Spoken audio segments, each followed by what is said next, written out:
I'm adopted, and my biological mother was 17, and so was my biological father. She was 7.5 months pregnant when she decided to go to Planned Parenthood, which is the largest abortion provider in the world, and they counseled her to have a late-term saline abortion, which is a saline salt solution that is injected into the mother's womb. The baby gulps that solution, it burns the baby inside and out, and then she is to deliver a dead baby within 24 hours. And to everyone's great shock and surprise, I didn't arrive dead but alive on April the 6th, 1977 in a Los Angeles County abortion clinic. What's fantastic about this, about the perfect timing of my arrival, is that the abortionist was not on duty yet. So he wasn't even given the opportunity to continue on with his plan for my life, which was death. And I know that I am in a government building, and a beautiful one it is, and I love your country as well as my own. But I know in the age that we live in, it is not at all politically correct to say the name of Jesus Christ in places like this. To bring him into these sorts of meetings, because his name can make people so terribly uncomfortable. But I didn't survive so I could make everyone comfortable. I survived so I could stir things up a bit. And I have a great time doing it.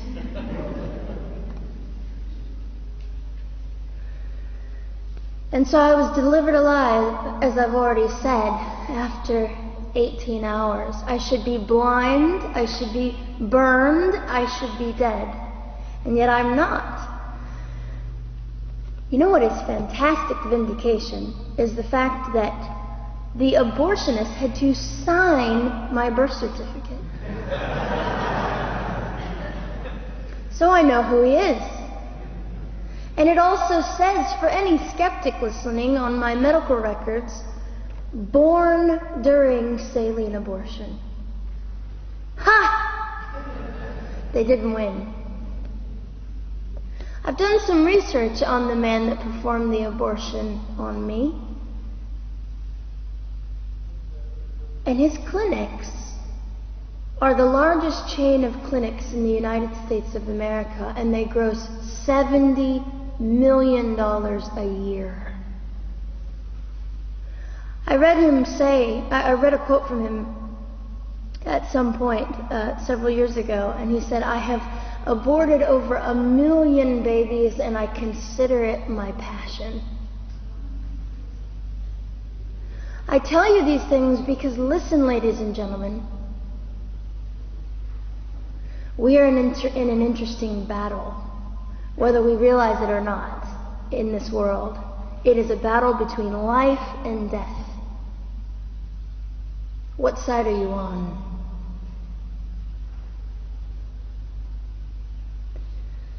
So a nurse called an ambulance and had me transferred to a hospital, which is absolutely miraculous. Generally, the practice at the time, and up until 2002, was, in my country, was to end the life of an abortion survivor by strangulation, suffocation, leaving the baby there to die, or throwing the baby away.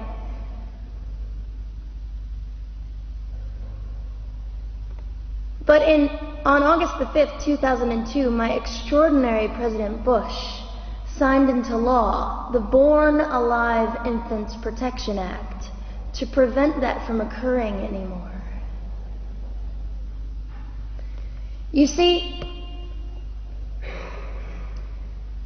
we're playing for keeps. We're playing I'm hoping to be hated by the time that I die, so that I can feel God about me and understand what it was to be hated. He was hated. Christ was hated. And not that I look forward to being hated, but I know along my journey, I know I'm already hated because I declare life. I say, you didn't get me. The silent Holocaust didn't win over me. And my mission, ladies and gentlemen, among many things, is this: to infuse humanity into a debate that we have just compartmentalized and set on a shelf and said it is an issue. We have removed our emotions. We are becoming harder. Do you really want that? How much are you willing to take, and how much are you willing to risk to speak the truth in love and graciousness and stand up and at least be willing to be hated? Or at the end of the day, is it all about you or me? And so, after that, I was placed in an emergency foster care home, where they decided they didn't like me very well, and as I'm fond of saying, I don't know how you could not adore me right from the start. What is wrong with these people? But they didn't. You see, I've been hated since conception by so many, and loved by so many more, but most especially by God. I'm His girl. You don't mess with God's girl. I got a sign on my forehead that says, you better be nice to me because my Father runs the world. So after I was placed in the mean home, I was taken out of the mean home and placed into another home, a beautiful home, Penny's home. And she said by this time I was 17 months old, 32 pounds of dead weight, and diagnosed with what I considered to be the gift of cerebral palsy, which was caused directly by the lack of oxygen to my brain while I was trying to survive. Now, I am just compelled to say this. If abortion is merely about women's rights, ladies and gentlemen, then what were mine?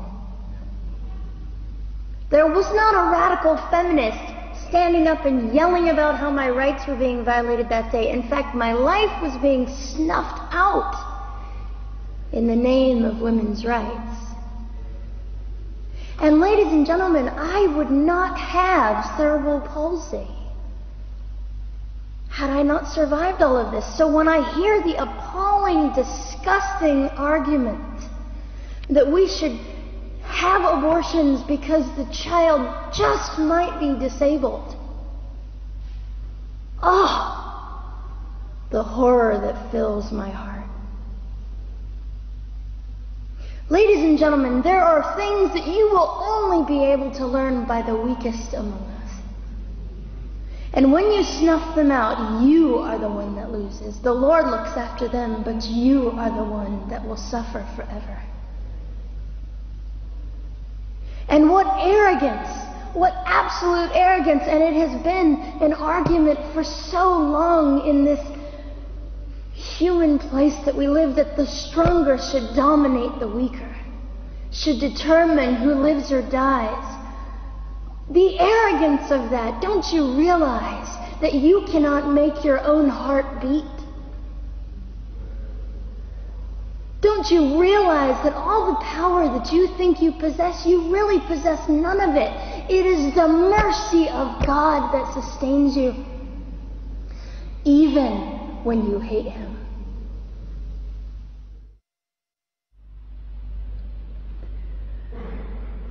So they looked at my dear Penny and they said, Gianna will never be anything, which is always encouraging. And she decided to ignore them, and she worked with me 3 times a day, and I began to hold up my head, and they said, well, Gianna will never this and never that. Long story shorter, I was walking by the age of 3.5 with a walker and leg braces, and I stand up here today with a mild little limp, and without a walker and leg braces. I fall gracefully sometimes and very ungracefully at other times, depending on the situation. but I consider it all for the glory of God. You see, ladies and gentlemen, I am weaker than most of you, but this is my sermon. And what a small price to pay to be able to blaze through the world as I do and offer hope. And I think in our misunderstanding of the way things work, we misunderstand how beautiful suffering can be. I don't willingly sign up for it, but when it comes, we forget. We forget that God is in control and God has a way of making the most miserable thing beautiful.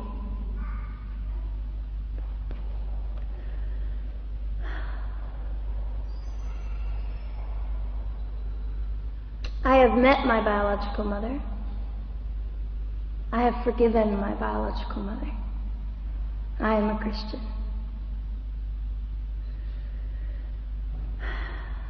She's a very broken woman. She came to an event I was having 2 years ago, showed up unannounced, and said, "Hello, I'm your mother." And it was a very difficult day. And yet, while I was enduring all of this, you'll probably think I'm silly, but I was sitting there and I was thinking, I don't belong to you. I belong to Christ.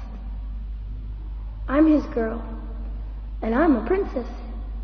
So no matter what you say, in all your anger and brokenness and rage, it's not mine to keep. It's not mine to carry, and I won't. I was saying all this inside. So ladies and gentlemen, you have an opportunity. But for just a brief moment, I would like to speak directly to the men in this room and do something that is never done. Men, you are made for greatness. You are made to stand up and be men.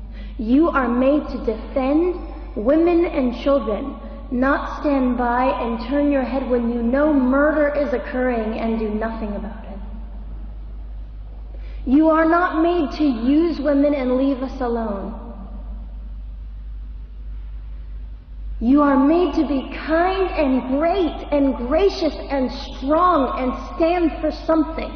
Because men, listen to me. I am too tired to do your job. Women, you are not made for abuse. You are not made to sit and not know your worth and your value. You are made to be fought for forever. So now is your moment.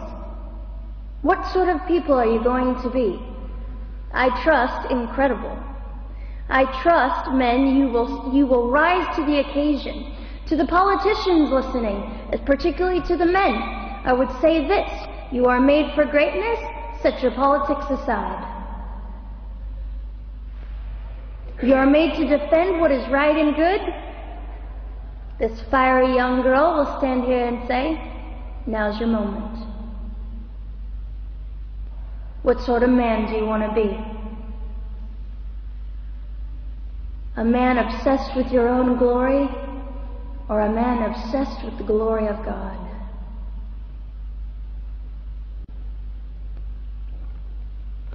I'll just end with this. Some of you might be slightly annoyed that all I keep doing is talking about God and Jesus.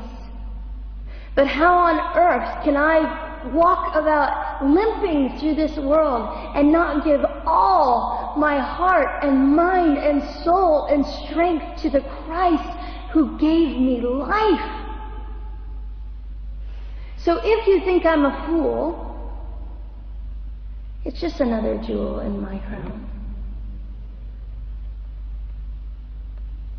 My whole intent in living here is to make God smile. I hope some of this made sense. It just came from my heart. God bless and keep you.